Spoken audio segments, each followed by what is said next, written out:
खास मुलाकात कार्यक्रम में आज हम मौजूद हैं कृषि विभाग के डीन भौमिक दादा के साथ।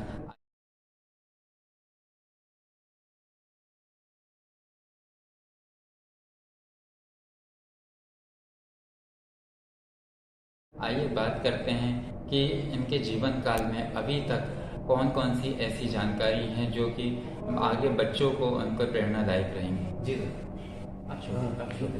नमस्कार।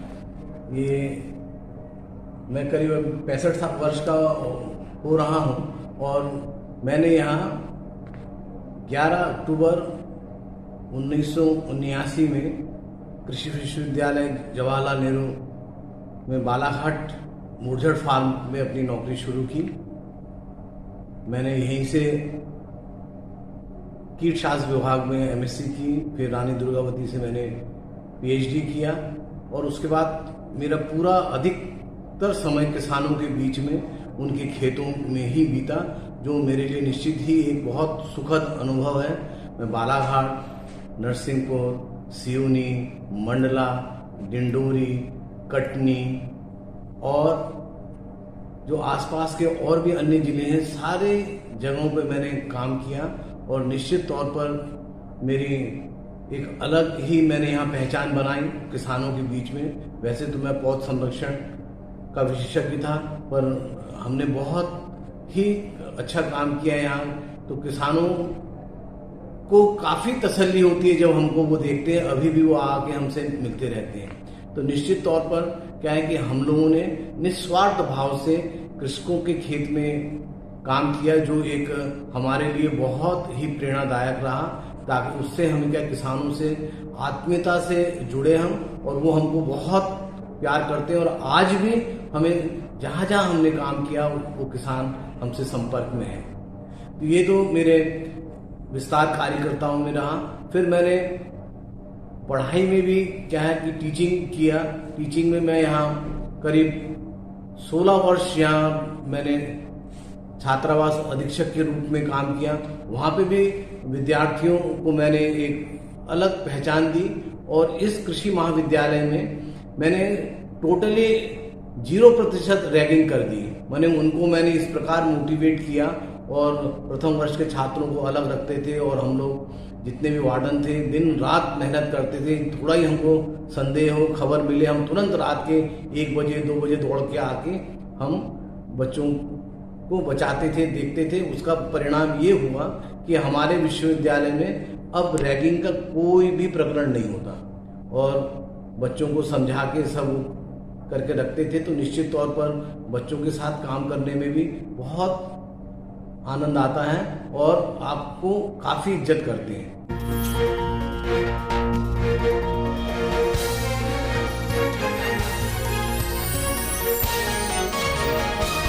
जी सर, मैं ये जानना चाहूँगा दादा कि आज के युग में जहाँ देखा जाता है कि छोटे बच्चों को माँ बाप जानकारी देते हैं डॉक्टर बने, इंजीनियर बने, लेकिन कृषि विभाग में जानकारी नहीं होने के कारण व्यक्ति कृषि विभाग में नहीं आता। तो आप थोड़ा सा जानकारी दीजिए कि कृषि विभाग में अगर बच्चों को आना है कृषि लाइन में, तो उसके लिए उनको क्या प्रयत्न करना पड़ेगा और कौन सी पढ़ाई करनी पड़ेगी? देखिए, निश्चित तौर पर ये बहुत अच्छा प्रश्न आपने किया कि पहले जब मैं भी बीएससी किया था तो सब लोग बोल रहे थे कहाँ जा रहे हो, क्या कर रहे हो, पर मेरे अनुभव से मेरे पूरे खानदान में कोई भी कृषि की पढ़ाई किसी ने नहीं की। मैं पहला हूँ जिनने कृषि की पढ़ाई की। अब मुझे लगता है कि मेरा जो ईश्वर ने मेरे को ये सत्प्रेरणा दी, यहाँ पे मैं आया, तो निश्चित तौर पर मेरे लिए बहुत ही सुखद रहा। और मैं जो 42 साल की नौकरी मैंने जवाहरलाल नेहरू कृषि विश्वविद्यालय में की, यहाँ मुझे बहुत ही अच्छा महसूस हुआ। और मैं तो ये चाहूँगा कि अपने जितने भी बच्चे हैं, मैं अभी भी हर जगह जाके हर स्कूलों में यही बोलता हूँ कि भाई बच्चे, आप लोग क्या डॉक्टर भी बने, इंजीनियर बने, पर ये कृषि विश्वविद्यालय में जो कृषि का जो अध्ययन है उसका एक अलग महत्व है।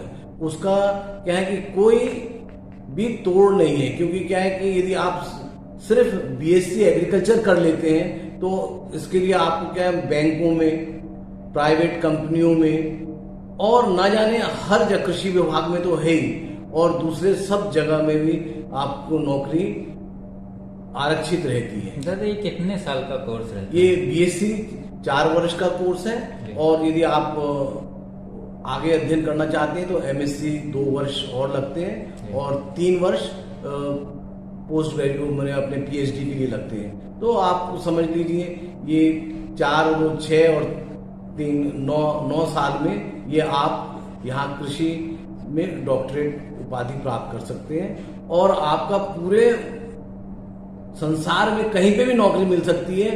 यदि एक कोई अच्छा थोड़ा सा भी यदि लगन से काम करे तो निश्चित तौर पर वो कहीं पीछे नहीं हटेगा, पीछे नहीं देखेगा, उसके बहुत स्कोप है। और मैंने ये भी देखा कि आप थोड़ा भी अनुशासित रहें, क्योंकि मेरे पिताजी फौज में थे, हमारी माताजी गृहिणी थी, पर हमने ये देखा कि मैं घर में सबसे छोटा था, पर क्या है कि हम लोगों को पिताजी ने एक अनुशासन दिया था। हम लोग बिल्कुल अनुशासित हैं। यदि हमको 10 बजे ऑफिस है तो हम 9:45 बजे आ ही जाते हैं, अभी भी हम आते हैं।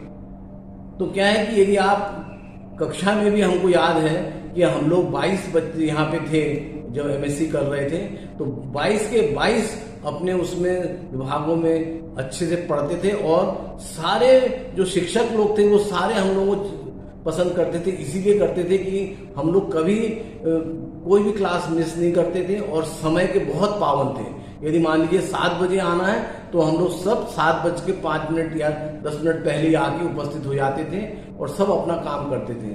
तो बच्चों, यदि आप लोग को, तो मैं यही कहना चाहूंगा कि आप लोग अनुशासन में रहें, जल्दी उठें और अपनी पढ़ाई करें। और यदि आप लोग रोज 2 घंटा 2.5 घंटा यदि पढ़ते हैं तो ऐसे कोई वो नहीं है कि आपके अच्छे नंबर नहीं आएंगे। बहुत रात जग के पढ़ने की भी आवश्यकता नहीं है, और अपना रोज का कार्य रोज यदि कर सकते हैं तो निश्चित तौर पर वो बच्चा जो है, चाहे वो बालिका हो या बालक हो, निश्चित वो सफलता प्राप्त करेगा।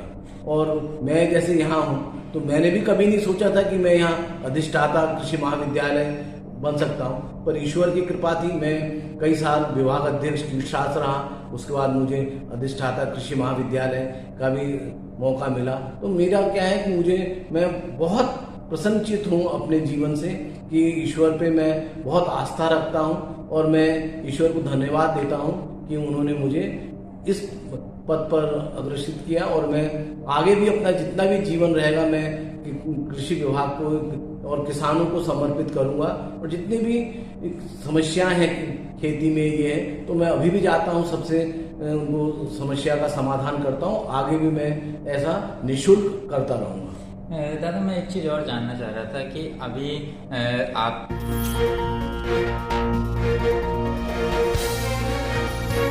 जो बच्चों के प्रेरणादायी रहे हैं और बच्चों के चहेते रहे हैं, तो ऐसा कौन सा वाक्य रहा है आपका जो आपको भी दिल को छुआ है कि इस वाक्य को जिसको आप भुला नहीं पा रहे हैं इस कार्यकाल में? देखिए क्या है कि बहुत सारे बच्चे तो क्या है कि झूठ भी बोलते हैं, और बहुत सारे बच्चे जो हैं वो बहुत ही गरीब तबके के रहते हैं, जो अपना फीस भी नहीं दे पाते हैं, और वो निश्चित तौर पर वो हम लोगों के लिए प्रेरणा स्रोत रहते हैं। यदि बच्चे सही बताते हैं तो हम लोग भी उनकी मदद, आर्थिक सहयोग भी करते हैं, और हम चाहते हैं कि ऐसे बच्चों को हम आगे लाएं, आगे बढ़ाएं। पर क्या है कि जैसे जो हॉस्टल में रहते हैं या अन्य जगहों में रहते हैं, उनसे भी यही मेरा ये रहता है कि अनुशासन में रहें, और यदि अनुशासन में रहेंगे, समय से काम करेंगे, समय से उठेंगे, समय से खेलेंगे, तो निश्चित तौर पर आप कहीं पे भी पीछे नहीं हो पाएंगे। और हमारा तो ये है कि हमारे किसी भी विद्यार्थी को हमने कभी प्रताड़ित करने की कोशिश नहीं की कि कभी उनको कोई किसी प्रकार से कम नंबर देना या किसी प्रकार उनको आर्थिक दंड देना, पर हम ये कोशिश करते हैं उनको समझा बुझा के, हंसी मजाक से उनसे सब काम कर लें और उनको अपने सही रास्ते पे ले आएं। और मुझे ये बताते हुए खुशी होती है कि मैं पूरे भारत में जहाँ पे भी जाता हूँ वहीं कहीं ना कहीं किसी को भी पता लग जाता है कि मैं पहुँचा हूँ, तो चाहे वो छात्र हो या छात्राएं हो या उनके परिवार हो, वो सारे मेरे से मिलने आते हैं, तो मुझे बहुत अच्छा लगता है। तो मैं यही चाहूँगा कि हमको अच्छे से अनुशासित रहें, तो निश्चित तौर पर हम अपने लक्ष्य को प्राप्त कर सकते हैं। एक चीज़ मैं जानना चाहूँगा कि जैसे कृषि का जिस वक्त कृषि विभाग में आप अभी भी वर्क कर रहे हैं और वर्क के दौरान देश विदेश से साइंटिस्ट आते हैं और कुछ नई नई चीज़ें लेकर आते हैं और जो किसानों के लिए भी कुछ किट लेके आते हैं जिसमें उनकी सेफ्टी और सुरक्षा को देखते हुए मद्देनजर कुछ कार्य होते हैं, तो आपके द्वारा अभी तक कौन सी ख्याति रही है कि जिसने जैसे उनको किट प्राप्त होती है तो आपने किसानों को प्रोवाइड कराई है? देखिए, हमने और हमारी जो टीम थी, हम लोगों ने करोड़ों रुपए के खाद्यान्न, बीज और दवाइयां सब निशुल्क किसान भाइयों को दी।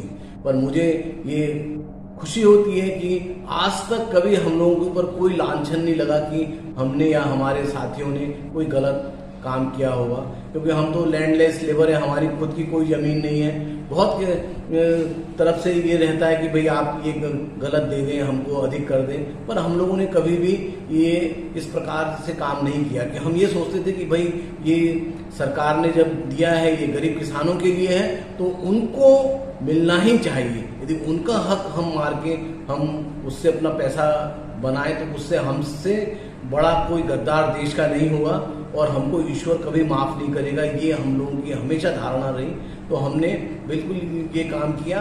और कभी भी किसान भाई कोई भी आया, चाहे गरीब रहे या बड़ा, हमने हर एक किसान भाइयों की मदद की। उनके खेतों में जा जाके हम लोगों ने परीक्षण किया, देखा क्या है और उनको जहाँ तक सही सलाह है देने की चेष्टा की। तो मैं तो अपने आप को यही चाहता हूँ, ईश्वर जब तक मैं स्वस्थ रहूँ, अच्छा रहूँ, किसानों की सेवा करता रहूँ। और एक और मेरी ये तमन्ना रह गई कि मैं मध्य प्रदेश का क्या मधुमक्खी पालन का एक विशेषज्ञ हूँ, जो मैं यहाँ विश्वविद्यालय में बहुत अच्छे से नहीं कर पाया, क्योंकि क्या है कि यहाँ कुछ कठिनाइयाँ थी। पर आगे मेरा ये है कि मैं इसको बहुत आगे मध्य प्रदेश में फैलाऊंगा और दूर दूर तक करने की कोशिश करूंगा। यदि मुझे इसमें सहयोग मिलता है तो मैं ऐसे एजेंसियों को लूंगा, ऐसे किसानों को लूंगा, ताकि क्या है कि इस कार्य को, जो ये बहुत ही पुनीत कार्य है और हमारे प्रधानमंत्री जी भी चाहते हैं कि मधुमक्खी पालन का कार्य हो, तो इसको मैं निश्चित तौर पर बढ़ाना चाहता हूँ। ये मैं पूरा नहीं कर पाया अच्छे से, तो इसको मैं आखिरी समय में मैं ये पूरा करना चाहता हूँ और हर किसान को मधुमक्खी पालन के बारे में मैं जानकारी दूंगा और हर खेत में, हर किसान के, हर गांव में ये पहुंचे, यही मेरी तमन्ना है। दादा, मैं ये जानकारी लेना चाहता हूँ कि एक लास्ट जानकारी ये है कि अभी ये आपका रिटायरमेंट कुछ ही समय पूर्व होने वाला है, तो रिटायरमेंट के बाद आपने क्या सोचा है, आगे क्या करेंगे? क्योंकि आप जब जॉब में थे तो व्यस्त थे, अब व्यस्त नहीं रह पाएंगे, तो रिटायरमेंट के बाद आपने क्या प्लानिंग करी? देखिए, क्या है कि रिटायरमेंट तो ये टाइम बाउंड रहता है, सबको ही निश्चित समय पे रिटायर होना ही है, ये तो जितने साल का है वो रहेगा। पर अब मैं ये चाह रहा हूँ कि जितना मैंने ज्ञान अर्जित किया है, जितना मुझे मालूम है, जितना मैंने अनुभव सीखा है, तो मैं ये किसानों के साथ साझा करना चाहूँगा। और निश्चित तौर पर मैं एक ये अपना जो निःशुल्क परामर्श केंद्र बनाना चाहूँगा, ताकि हर किसान को व्हाट्सएप के द्वारा या दूरभाष के द्वारा खुद जाके जैसा भी मैं उनकी सहायता करूं, उनकी मदद करूं, जो जितना भी मुझे आता है उनके साथ मिलके मैं इस काम को आगे करना चाहता हूं। मैं घर में चुपचाप बैठना नहीं चाहता, क्योंकि क्या है कि इसमें एक अलग आनंद आता है। यदि आप किसी किसान के खेत में जाके यदि आप छिड़काव दिखा रहे हैं, छिड़काव कर रहे हैं, यदि कीड़े का प्रचार प्रसार कर रहे हैं कि ये वाला कीड़ा लग गया है, तो उसमें आपको एक अलग आनंद आता है। यदि आप उस किसान के चेहरे पे, उनके परिवार के किसान के चेहरे पे यदि आप खुशी देखते हो, तो निश्चित तौर पर आत्मा क्या है कि बहुत प्रसन्न रहती है कि हाँ देखिए क्या है, एक गरीब के जो मुंह में मैं यदि प्रसन्नता ला सका तो इससे बड़ा और कोई कार्य नहीं होगा। तो मैं ये चाहता हूँ कि अपना जितना भी जीवन मेरा शेष रहेगा मैं हर किसानों के साथ व्यतीत करूँगा। इसी आशा के साथ मैं ईश्वर से प्रार्थना करता हूँ कि मेरे को ये शक्ति दे कि मैं इस प्रकार इस कार्य को पूरा कर सकूँ। मैं पूछना चाह रहा था कि अभी ये हिंदुस्तान आपको देख रहा है, हिंदुस्तान के सामने आप अपने हिंदुस्तान देशवासियों को एक ऐसा संदेश दीजिए जो कि उनके प्रेरणादायक रहे, जो उनके जीवन काल को बदलने में सार्थक रहे। देखिए क्या है कि कोई भी कार्य असंभव नहीं है। यदि हम सच्चे मन से यदि कार्य नहीं करते तभी असफल होंगे। यदि हमने सच्चे मन से, हृदय से, क्योंकि मेरे को मालूम है कि हम लोगों ने हजारों हेक्टेयर में, मैंने 40-50 हजार हेक्टेयरों में हम लोगों ने प्रदर्शन डाले और हमारा कभी भी प्रदर्शन खराब नहीं रहा, उत्कृष्ट प्रदर्शन रहा। हमने सोयाबीन में जब बहुत कम उत्पादन आता था, हमने 30-30, 35, 40 कुंटल तक प्रति एकड़ दिया। हमने चने में 30-30 कुंटल प्रति हेक्टेयर हमने उत्पादन दिया, हर फसल में दिया। हमने यहाँ सूरजमुखी सबसे पहले 90-91 में जबलपुर डिवीजन में लगवाया, जिसकी काफ़ी ख्याति हुई थी। हमने सरसों लगवाया। तो हम ये चाहते हैं कि मैं तो ये करता था कि जैसे ही हम खेत में जाते थे पहले ही भगवान को पूछता था, हे भगवान, इस किसान की रक्षा करना, मैं ये लगा रहा हूँ, इसमें मेरी भी इज्जत का सवाल है। आप तो ऐसा जरूर इतना वरदान दीजिए कि इसका नुकसान ना हो, माने बहुत अच्छा ना हो पर इतना अच्छा हो कि जितना वो पैदा करता उससे ज़्यादा अच्छा हो। ये मैं हमेशा ईश्वर से प्रार्थना करता था और मुझे ये बहुत अच्छा है कि ईश्वर ने मेरी हमेशा मदद की। कोई भी हमारा डिमॉन्स्ट्रेशन कभी फेल नहीं हुआ और यदि दिल से करते हैं तो निश्चित तौर पर उसमें लाभ मिलता है। और हिंदुस्तान जो ये हमको आज आप इंटरव्यू ले रहे हैं तो मैं निश्चित तौर पर आप लोगों का भी शुक्रगुजार हूँ और पुनः आप लोगों को बहुत बहुत धन्यवाद देता हूँ। और यही कोशिश करूँगा कि हम लोग आपस में मिलके गांव-गांव जाएं, वहाँ किसानों के बीच में हम लोग काम करें तो निश्चित तौर पर आपकी भी सार्थकता होगी, मेरे जीवन की भी सार्थकता होगी। बहुत बहुत धन्यवाद। ये तो एक खास मुलाकात में, हिंदुस्तान की खास मुलाकात में कृषि विभाग के डीन साहब, जिन्होंने बहुत अच्छी जानकारी दी, बच्चों से लेके बड़ों तक के लिए बहुत अच्छी जानकारी दी। वहीं किसानों को भी इन्होंने ऑर्गेनाइज करते हुए किसानों के लिए भी एक ऐसी जानकारी, प्रमुख जानकारी दी कि उन्हें आगे बढ़ना कैसे चाहिए और सभी के साथ मिलजुल कर कैसे रहना चाहिए। कैमरा पर्सन सुनील के साथ वीरेंद्र।